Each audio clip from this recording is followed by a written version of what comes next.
Hey everybody, Christopher here from ChrisandMaryCoast.com, and a special hello to everyone in our English Everyday community where we practice speaking English with native teachers every single day, usually 5 times every day.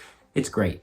A lot of speaking practice. We're going to talk about not 1, not 2, not 3, not 4, yes, 5 different prepositions in this video, and you'll understand how to use them properly, how to use them correctly, how to use them so people understand you in real conversations. And stay to the end because I got something real special for you. The first preposition we're going to talk about today is the word in. Yes, you probably know this. It's probably in your vocabulary. And in is about locations and time periods. You'll see that all 5 of these prepositions have multiple meanings.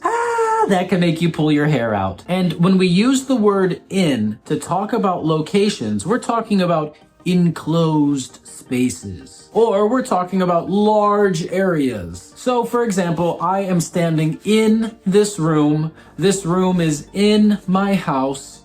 I live in Florida, in the United States, and in North America. But we can also use the word in to talk about time. We use it to talk about months, years, seasons, and parts of the day. That's why we say, I was born in September, or I was born in 1986, or he was born in autumn, or he works in the morning.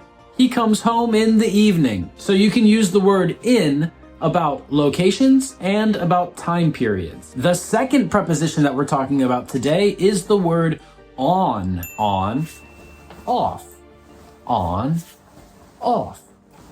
On. We use on to talk about surfaces, when something is attached or connected to something else. And we also use on to talk about specific days. So when we use the word on to say that something's attached to a surface, I can say the shelves are on the wall, or the book is on the table, or the hat is on his head. And when we use the word on about time, we're talking about specific days or dates. So we can say, we've got a meeting on Tuesday, or the conference is on March 14th, or her birthday is on April 20th. So we use the word on to talk about when something is attached or connected to a surface, and we use the word on to talk about specific days or dates. The third preposition that we're going to talk about in this video is the word at. And this one is my favorite. I love the word at. Oh, you're so cute. We use the word at about specific points in time. Like I might say, the lesson starts at 10 a.m. Or I woke up at 5. Or when do you usually go to sleep? At 9. But it's not just hours. You could say, I go to sleep at 9:15. When we talk about places,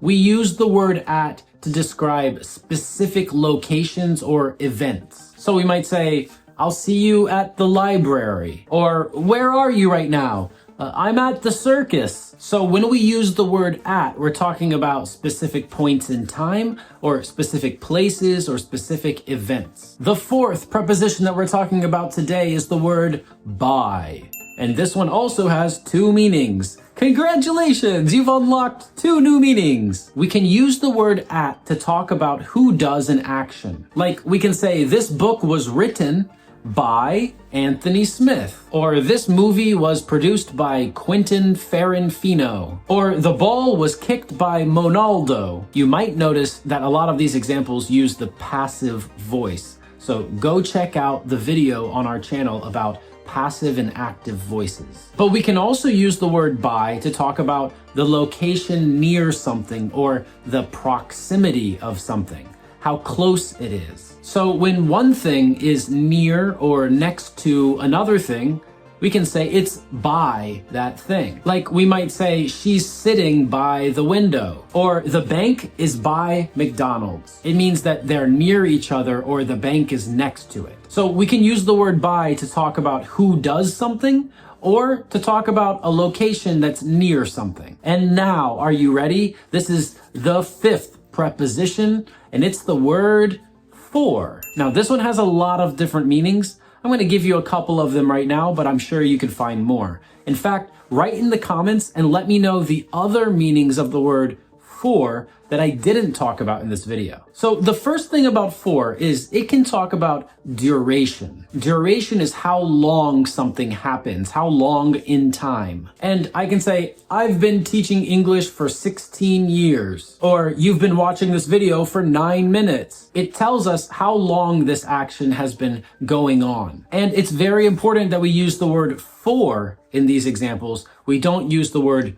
during or since. Those mean something else. Since means something completely different, and during is used when it's at the same time as something else. So we could say, she watched TV for 15 minutes during lunch. When we talk about the time period and how long it lasted, we use for. Another thing you should notice in these examples is how we pronounce the word for. If I say, we've been talking for 10 minutes, the word for does not sound like for, it sounds like fur. We've been talking for 10 minutes. This is called the weak pronunciation of the word for. Go check out the video on our channel about weak and strong pronunciations of words. Another reason we use the word for is to show the purpose of something, or why we do it, or what it's for. So you might say, thanks for this gift, but what does it do?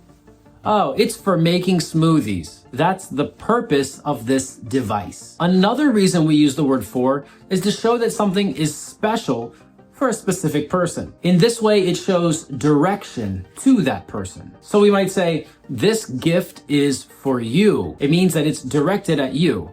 It goes to you. But we might also say, I made this video just for you. And this means I made it specially to give to you, which I did. And that's why if you like this video, press like, press subscribe, and I will see you in the next one. Bye-bye.